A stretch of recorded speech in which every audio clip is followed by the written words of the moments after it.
Hello, this is Burr Stewart, and welcome to part 96 of my continuing series of model railroad videos. Today we're going to talk about a rat, run some box cars, look at underbody detail, and finally we're going to use a couple of really picturesque locomotives to test some track, as you can see here. The first thing we're going to do is check out this model of a rat.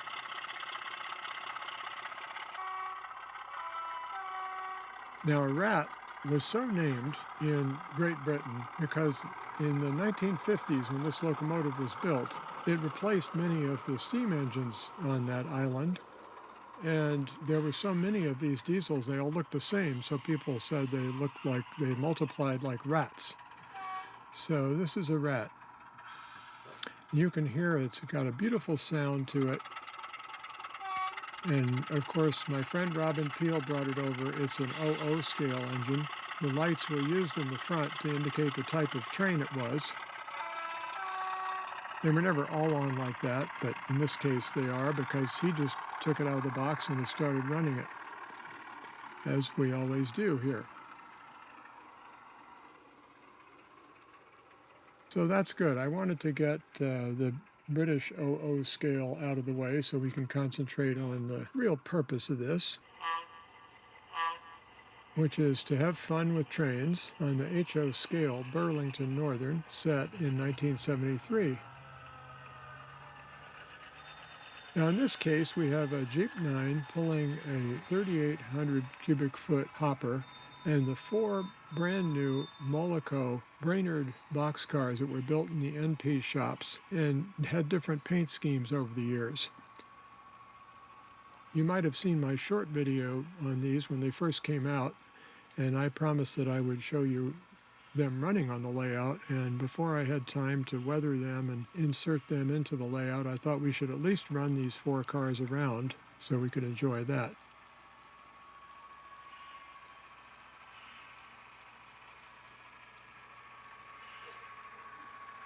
Now the Rapido 38 cubic foot covered hopper is another story, which we won't go into other than I think it's a beautiful model. It just doesn't have anything to do with these Brainerd cars. That short caboose is one of my favorites. It's a 3D printed model that I recently purchased at a swap meet. Here you can see we're headed southbound along the low line in Everett. And in a minute, we'll come into Ballard and then park ourselves at Interbay. The track on the left is the Fremont branch. It goes towards the University of Washington in Seattle. And now we're coming across a facsimile, if you will, of the very large bridge number 4 in Ballard. And Robin Peel recently weathered that very nicely. So you see the rust spots on there. That's an improvement to the layout.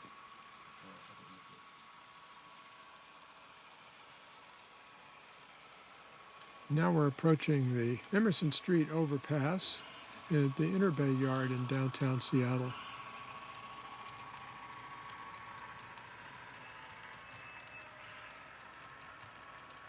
This is the locomotive that I recently put new super bright LEDs in so you can see that rotating beacon from far away. I really like that. We're entering the B track in Interbay. If you've watched some of my previous videos, you know what that is. And I take it back. It's the A track, not the B track. The main line is the track to the left of the train. And the engineer, Lisa, is going to pull this further down the yard, and then we'll examine the underbody detail on these beautiful Moloco kits. They're not kits, they're ready-to-run boxcars. Now here we're in the north end. No, it is the south end of Interbay. And I thought we'd look at the underbody. Of course, the first car had the underbodies painted black, and I haven't had a chance to weather it, so you can't see a darn thing. But with the NP version of the green, you can really see that detail. Lots of parts for the air brake system. Piping, air reservoir, beautiful. The NP car has got a brown underbody. Of course, we'll weather all these so that they'll stick out a little more, even though it's always hard to see the underneath of a freight car. And now that we got this far, we might as well look at the fourth one. Yeah, nice brown underbody there. And now that we got that far, we might as well look at the the 3,800 cubic foot car. But of course, it doesn't have brake rigging on the bottom because of all those hopper outlets. So now I'm going to fumble around and see if I can find the brake detail on that car. Doesn't seem to be on that end. That must be the A end of the car. So I guess I'm going to have to turn the whole thing around and show you the B end. The wrapping on my thumb is from a little bit of a surgery that I had last week, but all is well. There's the brake rigging. Very nice. You'll see a lot more of that once we get it weathered, but I just wanted you to see how beautiful the details are of the models that we have to play with today. Really nice.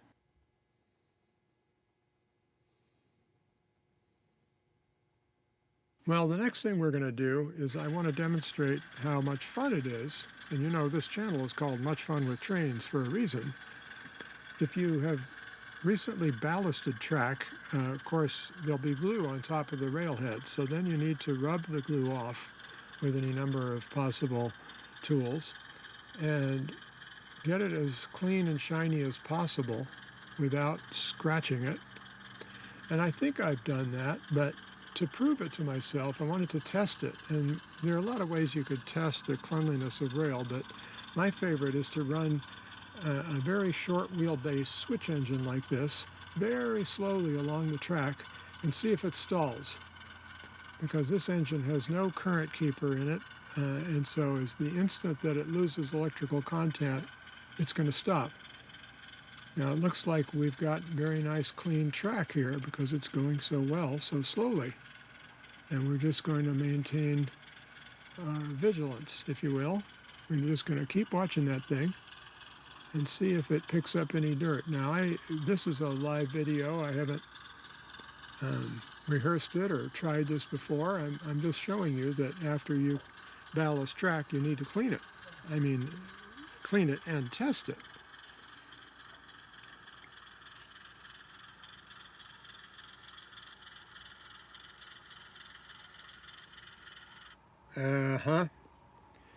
I didn't think it could be that good. It was pretty good there. What, it got about 8 feet or something before it stalled?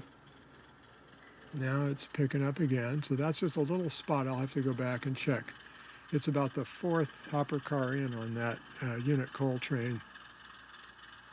If you like a unit coal train, there are a couple of my videos that show that coal train in action. This is where it's normally staged. It's a ramp track that goes down between the Bellingham staging and the Portland staging from one end of the layout to the other.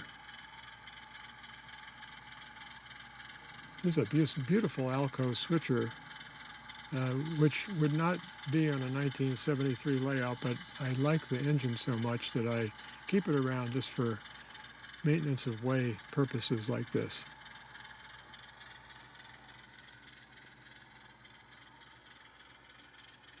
And I'm backing up so you can see the context. We have the Bellingham staging tracks on the top with several trains ready to come into the system. And then on the bottom we have the Interbay engine terminal with all of those locomotives waiting to be put onto a train. And then the bridge there with the Greyhound bus is the Dravis Street overpass. Yep, it stopped again.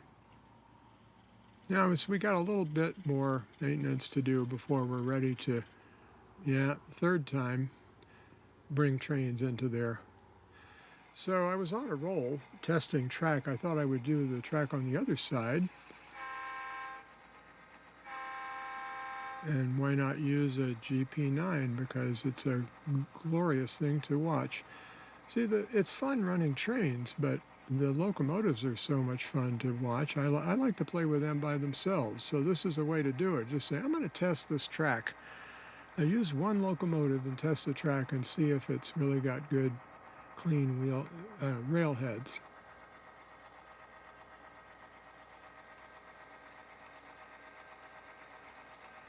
is a nice sounding tsunami atherogenesis unit.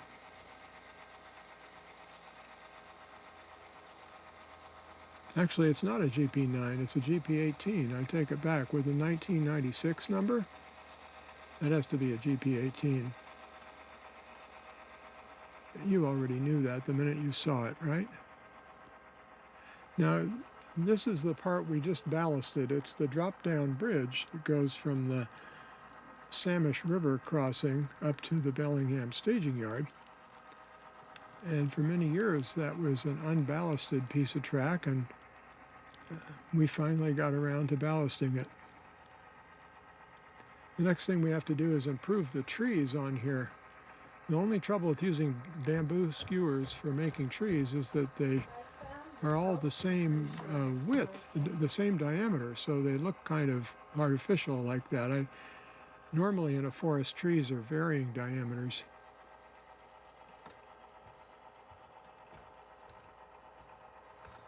That's a nice looking locomotive, isn't it? What fun to just run that, enjoy it. Those airplanes at the top left are just to remind me that at one time in my youth I was a private pilot and really enjoyed flying, but I haven't done that recently.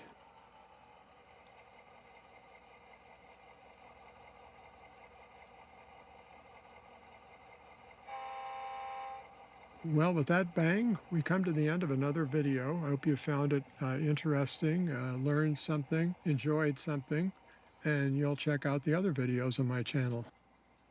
In the meantime, this is Burr Stewart, wishing you much fun with trains.